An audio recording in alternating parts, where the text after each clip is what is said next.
Okay. So welcome everyone. I am Bonnie Waters. I'll be your moderator today. This breakout session is titled Exploring Careers Outside the Healthcare Field. And what that means is just looking at our healthcare administration skills and how we can apply them to the clinical or the non-clinical things outside of the clinical setting that we're used to. So we'll focus on a non-clinical path.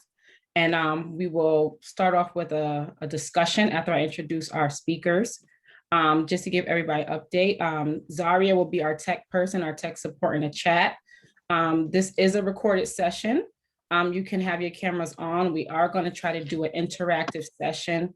We do find it's more genuine. It allows for open discussion that you guys will really enjoy. So if you want to have your cameras on, please have them on. Make sure you are muted though, just in the event background noise does occur. And then as you have a question, you can raise your hand using the chat. You can go through the chat to raise your hand and we'll call on you so you can be brought forward to speak. Each breakout session, as you know, where you were assigned into a breakout session based on your preference, even if you have not had a certain preference and you were put into this breakout session, as Jennifer stated, please engage, please hone in. You will get some great feedback from our expert panelists who I'm very excited for you guys to meet and learn from. They have a lot of wisdom to share and great career paths and how you can explore and utilize the current skills you have and actually grow and create and obtain new skills. I would like to introduce our speakers.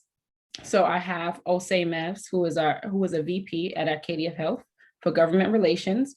He will have a few minutes to introduce himself briefly if you have not missed the main stage introduction. And then after, we will have Dr. Alvin Tran, who will also introduce himself, who is currently a professor at University of New Haven in public health.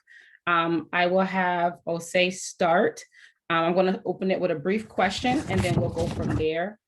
So the first question is just give us a brief background of your experience for those who may have missed the main stage presentation and your experience or your connection with AHA. And then we'll start from there. So I will make this quick. I'm a New York City kid. Somehow I found myself in Nashville, Tennessee, but I grew up in Harlem. My first job was working with Charlie Rangel and working at Harlem Hospital. So I kind of was preordained to be in this government relations role in healthcare. I have worked my whole career either in a hospital or on Capitol Hill. So it's been one or the other, but it was nice to find a merge between the two when I worked for MedStar Health, which is out of Washington, D.C., and moved to Nashville to work for Meharry Medical College, which is a HBCU med school in Nashville that does med and dent. And really, it brought me into the mix of looking at government at multiple levels, and that's what I do today at Acadia Healthcare. Acadia is the largest provider of behavioral health in the country. It's in 40 states, and everything from outpatient opioid treatments to acute psychiatric hospitals is what we do here. At one point, I also was the regional exec for the New England area for the American Hospital Association. In that role, I wasn't a lobbyist or advocate, but I was kind of the liaison between the policy arm of AHA and the member hospitals in New England. So I did that for a year. It was weird doing that job during COVID, but this opportunity to be on the ground and working with hospital executives and operators and clinicians with Acadia presented itself, and also working with legislators at every level has been a great opportunity for me to expand my skills and even find new areas of interest. Thank you, Dr. Tran, you can start your answer now. Sure. So I had an odd path. I'd say that I think I see some of the people here and I know them, whether they're from the University of New Haven or a member of the Connecticut Public Health Association. Some of you hold public health related degrees. I remember getting my Master of Public Health and asking during my second year, which is the final year, like, what's the next step here? What am I going to be doing? What kind of job am I going to pursue? And at that point, I knew I loved health communication. I knew at some point down the road, I might want to pursue a doctoral level degree and be able to do research that may contribute to the development of future healthcare related policy. I remember at that point applying very broadly for towards different opportunities. I thought about doing healthcare administration. I thought about working for the U.S. Centers for Disease Control and Prevention, which is where I worked with while I was a student at that time. Oddly enough, right in August, I remember this, I applied for a fellowship position with Kaiser Family Foundation, which is based in Washington, D.C. And they had a fellowship focus on healthcare communication and health reporting. And this was the year where the Supreme Court upheld the Affordable Care Act. And I became a reporter overnight. I became a reporter working for Kaiser Health News, running from the Senate side to the House side, talking with legislators. And it was just an exciting time for someone with this public health background who wasn't necessarily doing public health research, but focused on communicating important health information. What is Obamacare going to look like? What are other health information should members of general public know? And that was a very exciting year for me. I was doing something that was completely not what I expected. I loved living in DC. Someday I want to go back and live there because it's just an exciting city. So after that year, I came back into academia. I applied for a doctoral degree. I got into my top choice program, and 5 years later, I earned my doctorate and knew I wanted to continue doing research, continue to work with local legislators, my state senators, my representatives here to talk about legislation and advocate for public health policies to improve and promote public health in the state of Connecticut. So that's what I'm doing now. I train my students to do the same thing. And yeah, loving my job so far. And they asked me to step in and also serve as the university's assistant provost for diversity, equity, and inclusion to make sure that our university community is more inclusive to students from all backgrounds as our campus community becomes more diverse, not just based on race and ethnicity, but gender identity, sexual orientation, you name it. So very exciting times looking back, not what I had envisioned as 10 years ago when I was just graduating from my public health program. So adaptation, clear communication, learning from mistakes, all those things that were mentioned definitely apply to me back in the day. Right, thank you for that. So my next question will be, what do you feel is a necessary education or necessary tool or skill to have in order to be successful in your career path? So Bonnie, I'll kick it off. And if I don't give my alma mater a shout out, I'll be in trouble. So I went to Columbia. I'm a New York City kid, like I said, and I never wanted to leave. But my wife is from Savannah, Georgia, and told me no way is she living in New York. So we just keep making our way south. And we also lived in Washington, D.C. But you mentioned educational skill. I think in this space, I don't remember who mentioned it, but the communication skill is essential. The written skill, the verbal skill, and I would also throw in how to market and how to create messaging that's digestible and impactful. And I don't know if there's a class there, like Trent may be teaching this now, but for me, crafting messages, that will make a legislator think a different way. I don't think I learned how to write that way. I don't think I learned that in graduate school, but how to craft a message, I think that was on the job learning. But to really change policy, there's where the rubber hits the concrete, that piece of changing policy, it really is a verbal communication dance. And, for me, if it's saying there hasn't been a change in rates in 20 years, like, all right, that's combative. So I often go back and think about my messaging rather than saying there needs to be an update and changes. There's just so many ways you can communicate differently.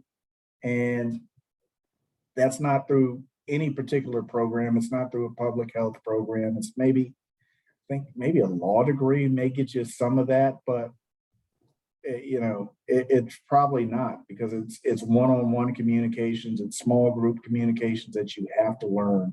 And that would be the educational skill set. If you can write in ways that are digestible and influential, would be the skill set. Thank Yeah. you. I agree. I agree with everything Jose said. I was thinking the same thing in terms of communication. I don't think that's a skill set that has gone lower on the importance hierarchy any like in the past few years. I think that's something that needs to be a priority for future emerging leaders in healthcare policy, you name it. You need to have the ability to be an effective communicator, not just orally, but also via writing. I was just responding to an email to a student's email saying like, you got to proofread your emails moving forward, because I see a lot of typos and grammatical issues there. So even then, a written email is just as important sometimes as being able to speak to me in person. So effective communication, orally, verbally, even on social media, you have to think about how you're communicating to others. These are very important skill sets that you need to develop. And I encourage everybody to start working on this now. And I agree with Jose, it's not always through a class, but sometimes it starts with a class. A professor might give you some feedback, some edits to a paper, read through them. I look back on my years and years of training in the education sector. I remember getting my first written essay back. I think this was back in grad school. It was marked up all in red. And I remember going back and making sure that I never repeated those mistakes ever again. Like I made sure that I improved my writing ability. I read books about it. I read newspaper articles just so I can build upon my ability to write. And I think my written communication skills are pretty excellent these days. And add that on top of my 1-year training as a healthcare reporter, it made a huge difference. But going back, communication skills are very important. And if you can start now, definitely work on building them. And one thing that's also related is the power of storytelling, also related to communication, as we're thinking about not just speaking to policymakers, but just change agents in your community, right? People who have a lot of influence, whether it's a professor or something you're advocating for.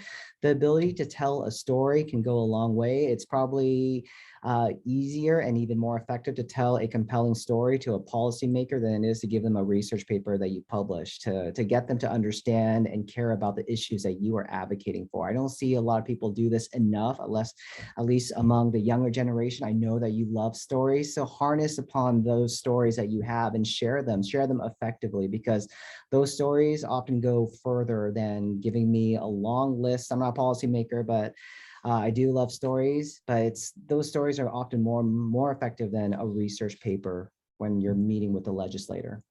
Yeah. So, Dr. Tran, if I could jump in real quick, Mike. I think when we first met, you mentioned you had just taken your class to Washington, D.C., and you weren't able to meet with some lawmakers in person, but Paris Hilton was. And, we laugh, but she is an amazing storyteller, right? And I think about what we just said about communication. Mm-hmm. She's telling her story in a way that people are riveted by. And I don't know where she graduated from, if she graduated from any program, but she is an excellent advocate for her issue. She's passed a law in Utah, and now she's moving to the state capitol and getting meetings. So having a presence, being able to communicate, and that storytelling piece, I went back and listened to her story and why she was advocating for it. And it's so tightly connected. There's a passion, there's a connection that you have to have when you're telling those stories. And that's a good communicator. One thing I'm learning too, as we're all in different sectors in healthcare, I'm learning that even as I'm working with leaders and I'm challenging myself to grow and step out of my comfort zone, I'm learning that sometimes communication is really based on comprehension. And you need to make sure that they understand the level that you're trying to communicate. There's been so many times where there's communication breakdown in my organization because someone said, yes, nope, I understood, but didn't really understand the task. they heard what you were asking, but they weren't really sure how to execute. And I realized too, with communication, it comes clarity. It's okay to ask a question. I've been taught there's no such thing as a stupid question. Ask it because someone else in the room may have the same question as you. And also too, if you need step by step, it's okay to ask, how do you want me to execute this? What is the deadline? I'm used to doing it this way. What is some techniques or aspects that you would offer in me completing this task? So I am learning as well as a young professional that sometimes it's the level of comprehension at which you have to make sure people understand what you're asking of them as well. So that's another thing about communication as well. Just making sure that the audience or the person that you're speaking to actually is understanding what it is you're actually conveying to them. Speaking of that, Osei, you have a few New Yorkers in the group. They had added it in the chat. So I wanted to There we go. Good group.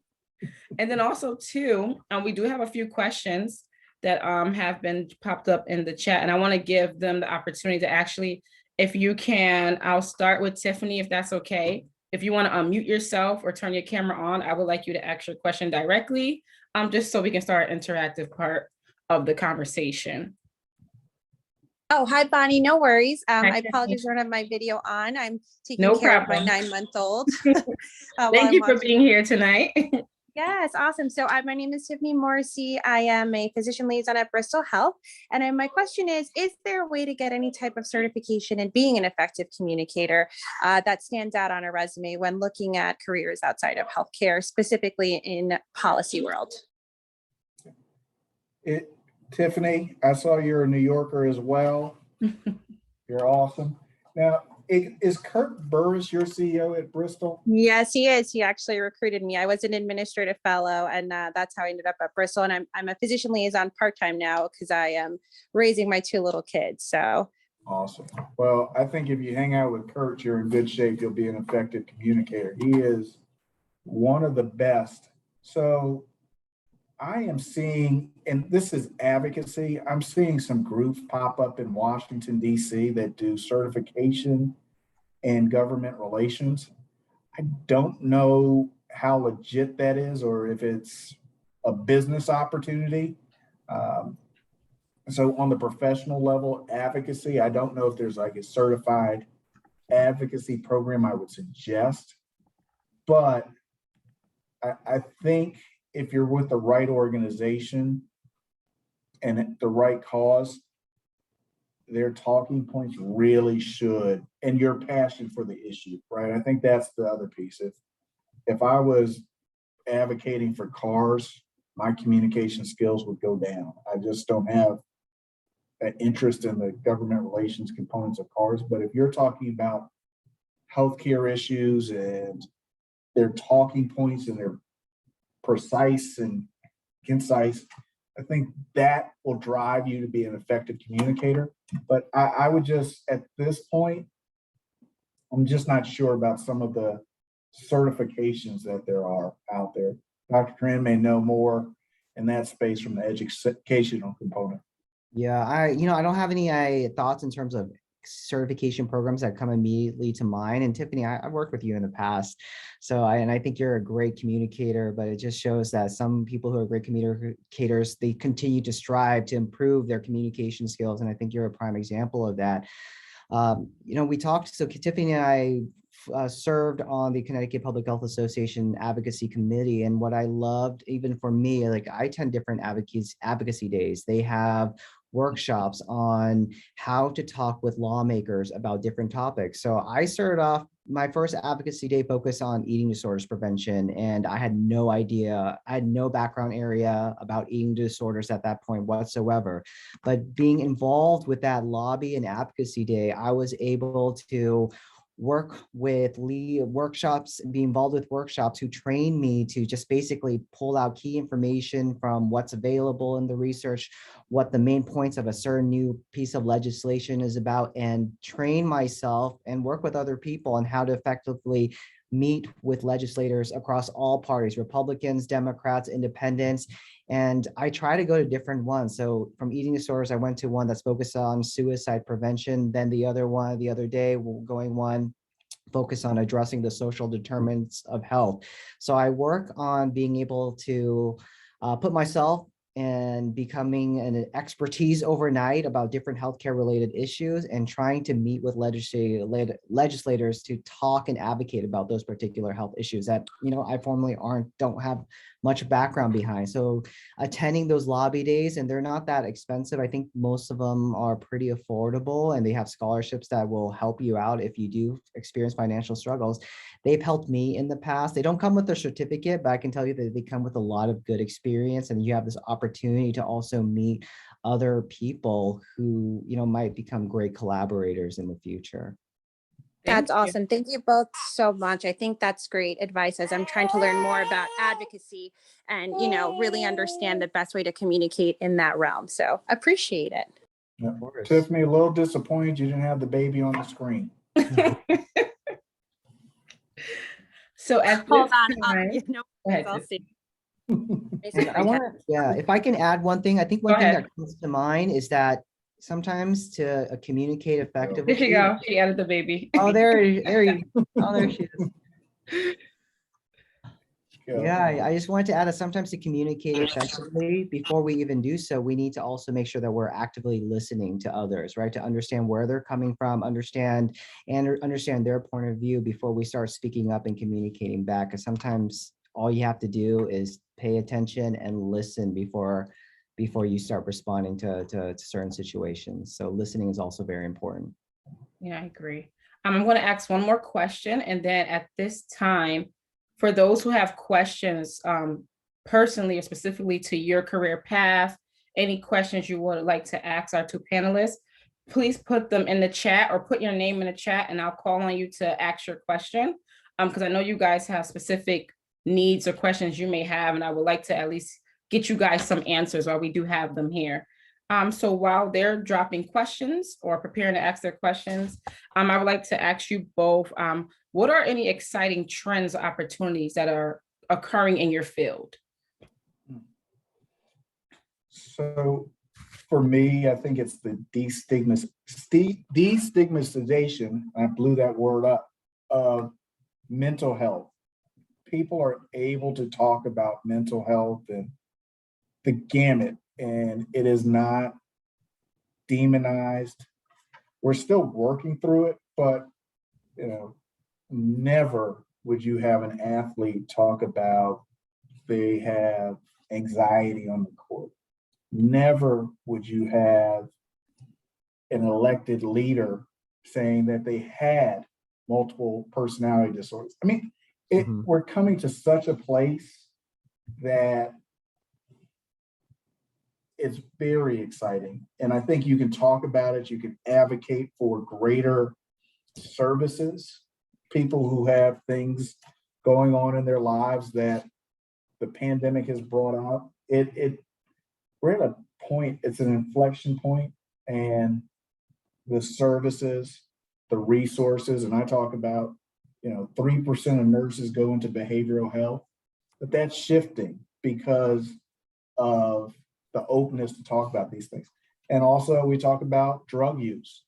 I'm a little bit older than I think everybody here. I heard Dr. Tran say he finished his graduate work 10 years ago. I think I was 20 years ago, but I had an uncle who was a heroin addict, and it was a black mark on my family that we felt, we were negatively viewed because of it, but it's an illness. And I think that piece, for me, it allows me to talk about it in a different way and advocate. And I look at communities of color.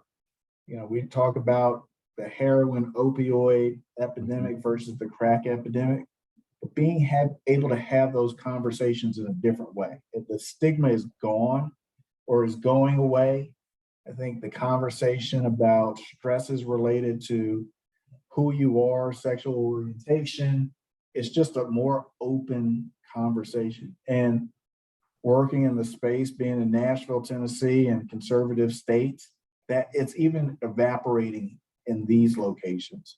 So that's very exciting for me because, one, people who have been seeking care aren't scared to come out, and communities that are forming to make them feel safe in those conversations. So that by far is the biggest, most exciting trend I'm seeing in behavioral health.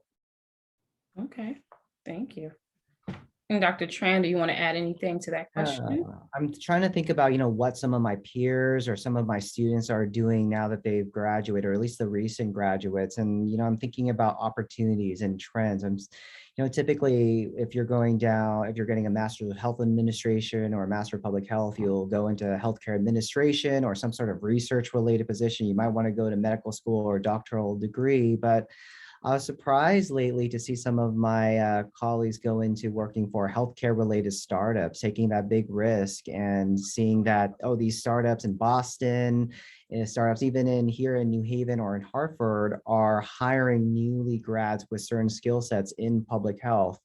And they're able to obtain some, decent paying jobs with that. So that's something to look into. You're not always you can always look for opportunities beyond healthcare and in public health. So keep an eye out for industry related jobs and also any healthcare related startups that may be looking for people like you. It's not always working for a university or a hospital.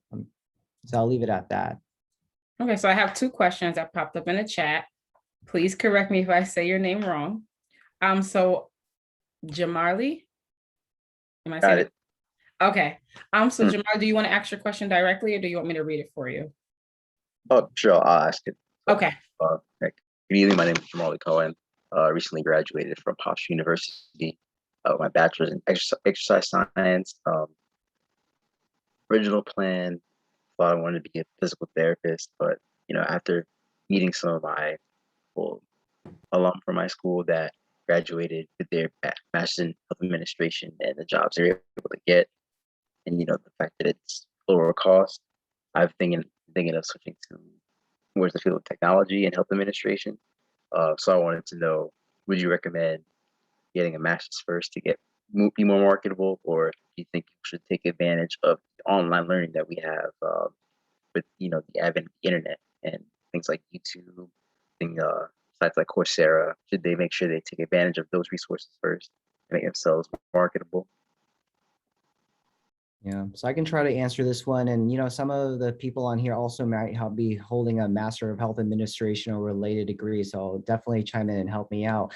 But I can say that during this year of COVID, we've tried online learning, we've tried on-ground classes, and it really depends on the student, what they're most comfortable in. When we switched to online learning, it wasn't the best situation for some of our students. They prefer to be in class. They prefer to have a system, a regimen where they were attending in class. They had a lecturer in front of them.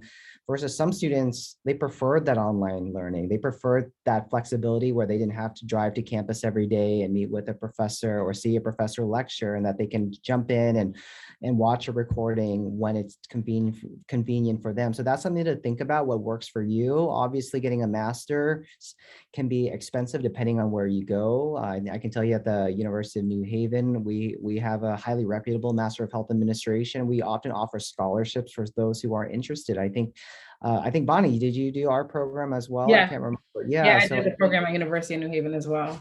Yeah, so I think this is a conversation that I would love to continue having with you, maybe even offline, just to figure out if it's a good fit. We also have a new exercise science professor who's trying to build dual degree programs from exercise science to whether it's an MPH or an MHA. So I can connect you with some people who might be able to provide some guidance to you, because it is an exciting field.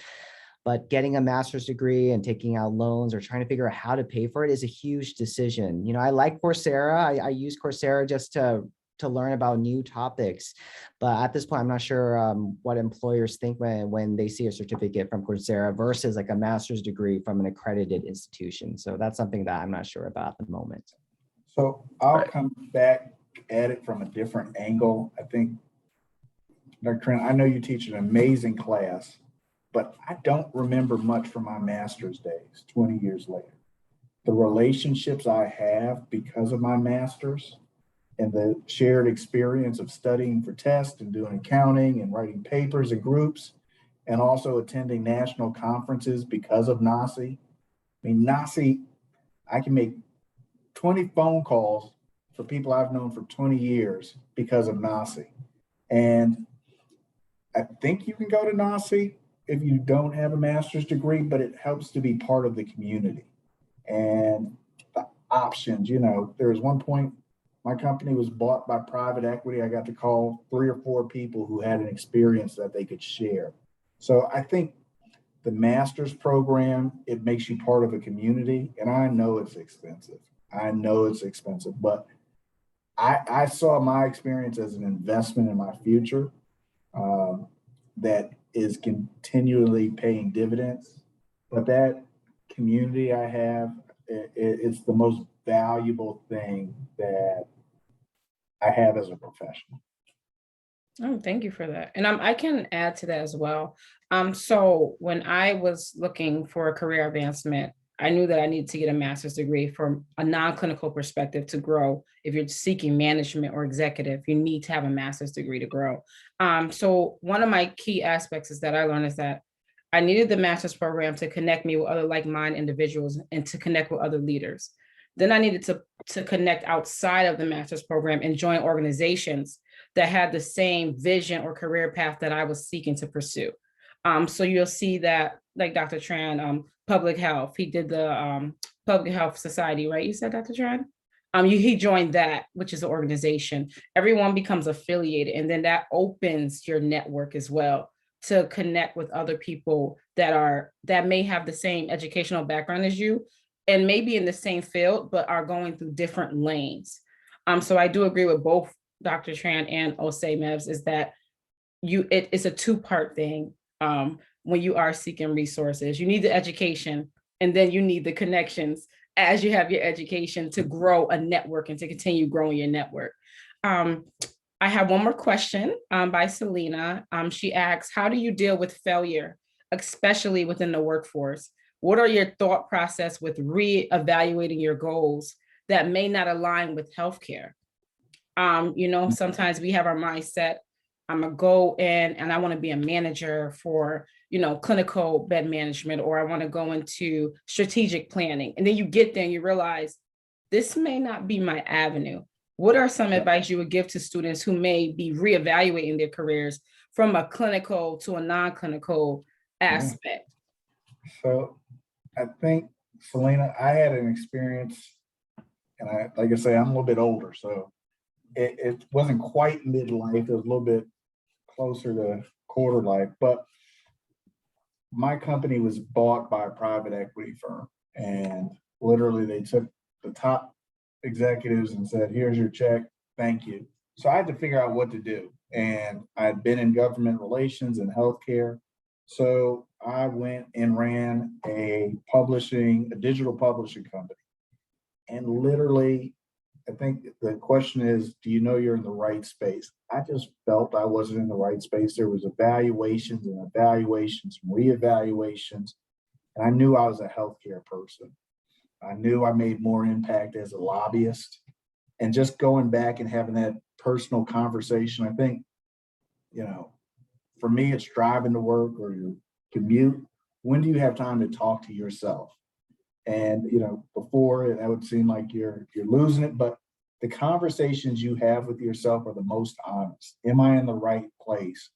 Am I doing what makes me most fulfilled? I think if you can ask yourself that question multiple times, you're going to come up with the right answer. So after asking myself that, I had a chance to go back into healthcare, and I feel at home. I feel, I'm not working anymore. I'm doing my passion. So that's part of your evaluation. Are you doing what makes you what you're passionate about and fulfills you? Thank you. Dr. Tran, would you like to add? Yeah, I think Jose's story reminds me a lot when I was doing my postdoctoral training at a lab at Yale University. And I remember the first week went very well. First month in, I was like, oh, I'm not sure if this is a good fit.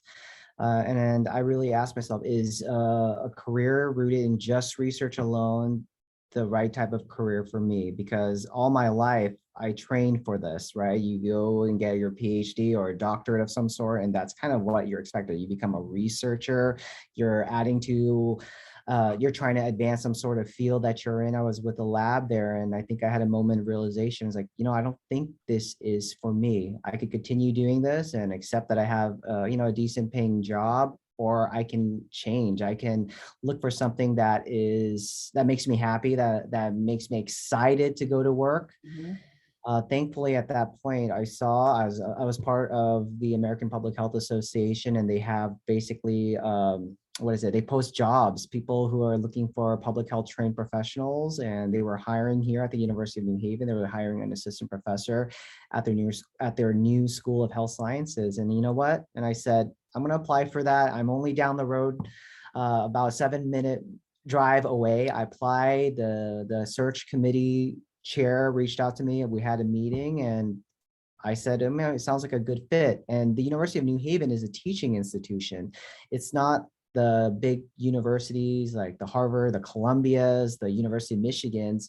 It's a university that focuses on teaching students. Yes, you can still do research. So it was a little odd transition for me, but I took the risk. I applied, I interviewed, I met with the students, and hey, I'm entering my 3rd year here, and it was a great decision on my part. I'm glad I decided to, change the job that I had, because you get one life to live. You might as well live it doing something that you care about, that you're passionate about. And I get to work with students on a daily basis, not just in the classroom, but I get to teach them and take them to DC, like I shared with you all earlier, and teach them how to be health advocates. And that's a very rewarding task that I get to do on a regular basis. So sometimes you have to kind of say, you know what, this job isn't for me, and start asking yourself, what kind of job do I want? And it's okay to try different things and learn more about yourself, because as I think from that quote, you learn a lot about yourself from failure. So take every moment of failure as a learning opportunity and learn more about yourself. Thank you. So our breakout session will be wrapping up in about 3 minutes. So very quickly, in like 30 seconds, what are some advice you can give to early careerists or graduates or new graduates on how to make themselves marketable in an interview? What are some, like, do they need more investment privately, or is it paid experience? I'll give this piece of advice. So there are all these balls and nonprofit events that take place. If I had known what I know now, rather than like go hang out at a club or go to, I would go to one of these balls and buy like a student ticket. It is amazing so I went to the Heart Association dinner a couple of nights ago, and it was every healthcare leader in Nashville. And Nashville is the home of for-profit healthcare. All of them were there. They were dressed, they were relaxed, and it was conversations with people were just fun. And if you're a student or a young professional, going and having a conversation in that environment versus trying to meet them for the first time in an interview and impress them, they're going to be impressed you're at these nonprofit events that are important to them.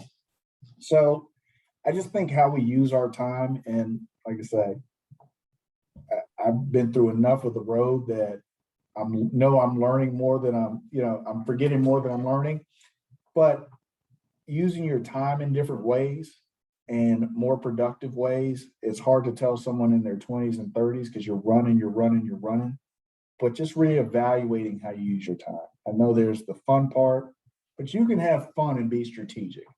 And I think that's the piece. What skills you pick up, where you interact with people and how you interact, that's hugely important. And that will help your interview skills. I think, Dr. Tran probably teaches his students how to interview and the best questions and the way to ask and communicate. All right, Dr. Tran, anything? I'm going to build on what Jose said. And I think the word you didn't say, but you described it, is networking. I think that's very important even to this day. Yes, always have a good resume or a CV on standby just in case you need it.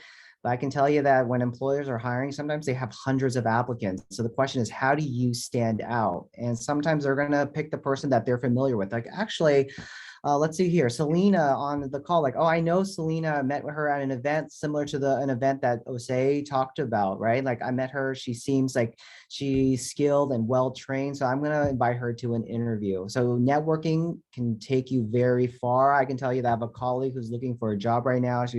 She's very qualified, well-trained, high GPA and everything like that, but she wasn't hearing back from employers. And she ran to a friend who works at Yale, and she said, yeah, I'm waiting to hear back from these positions. And that friend's like, oh, I know this person, let me send them an email. And guess what? She has an interview tomorrow morning.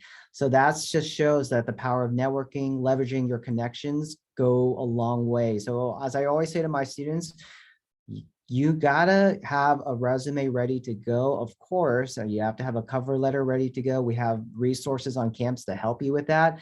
But the networking, that's on you. You got to go the extra mile and build those relationships, put yourself out there, because you never know when they're going to be like, oh, I know this person and met them once, and I really like the connection that we had, so let me interview them.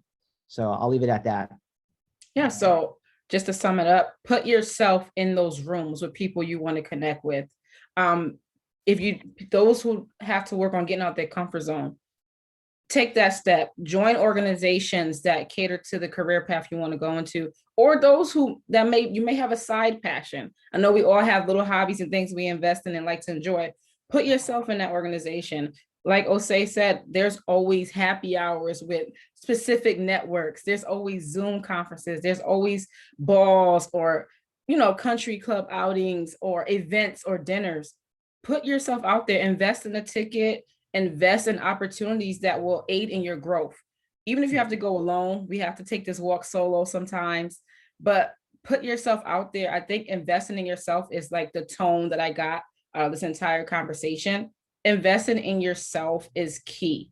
You have to advocate for yourself. No one can read your mind. Employers can't read your mind. So in order to start taking that first step, whether you're reevaluating a new career, whether you're trying to figure out if you're going into technology, whether you're building your resume, the first question you should ask yourself is, am I doing enough to put myself in those rooms or to network with the people who can put me in those positions? I think that's something very valuable to take away from this piece and from our expert panelists. Thank you guys so much for sharing your time. Go ahead. I can put one thing out there. I would suggest everybody try to attend a NASI conference or get involved with NASI CT. It just puts you in the right place with the right people. And for those who may be interested in joining NASI, you might have gotten an email. I think the email should be attached to your registration. If not, you will receive an email after this presentation, and I'll make sure that information is added into the email. When we do break out of this session and go back to the main stage, please stay on. They will be doing a raffle and drawing for those who win a prize. So please stay on. I think we will be exiting out in about a minute or so, I believe. And then we'll break out. But is there any last minute comments or suggestions you guys want to add? It was a great session. I hope everyone took something valuable away from this breakout session. I took a lot of gems away. So I'll definitely make sure I connect with people offline as well. Yeah, I think one thing I would add is seek out a mentor as well, or multiple mentors. Jose was talking about earlier about investing in a master's and building connections and having mentors. Like looking back, I still rely on my mentor for my master's program. When I was at Emory University, I still work with him on research. I still ask him for a letter of recommendation or serve as a professional reference and ask him for guidance, because they're ahead of the game. They're further in their careers than you are. So, and regardless of where I am, I still rely on some of those mentors who are now my closest friends. I text here and then, but at one point I was their student and I really looked up to them. So take this time to seek out at least one or two mentors that you can go to should you need career advice. And sometimes they can help you network as well. Right. Yeah, absolutely. I agree as well. Mentors, and no matter the field, personal, professional, definitely should always have a second opinion that has expert and experience as well. I think is a great opportunity and skill as well. Yes, please connect with the speakers offline. If you guys can connect with them, that'll be great. They have a lot of advice to offer and a lot of experience. So definitely connect if you have to, want to do further conversations offline. So let me see, I think we will be leaving in another minute. And I've seen some fellowship opportunities, I think, for master level candidates to work with the legislators. Sometimes they're looking for a public health or health policy trained master's professionals to kind of be part of their team. And that's just something to look out for. And Dr. Tran, just to build on that, a terrible, great job is working for a legislature. You're going to learn everything. You're just not going to make any money. Yeah, working on the Hill, I heard the staffers don't make a lot of money, but they have an exciting job. Yeah, it's Stressful. an amazing Yeah. experience. You're just broke for a couple of years. And DC is expensive. Yes. But But they have, I hear a lot about DC. It's a growing field though for career growth opportunities, though, especially public health as well. I know a lot of people who went down there to DC to relocate. Yeah. Okay, I think they are pulling us back. Let me check. Okay, so we have 2 minutes. well, I'll just build on that DC and just working for a legislator. It is. So again, we talk about networks and it's probably the most exciting place. Like if you talk back this Build America Back program that we're working through now, you're working with colleagues night and day on that, and everybody's broke and everybody's trying to figure out how to make things happen. So if you can reach out to your local legislator and see if there's an opportunity to intern or work in their DC office. All right, thank you. They're calling us back to the main stage, everyone. So thank you for coming out to the breakout session, and I'll speak to you guys soon. Thank All you, right, everyone. Thank you.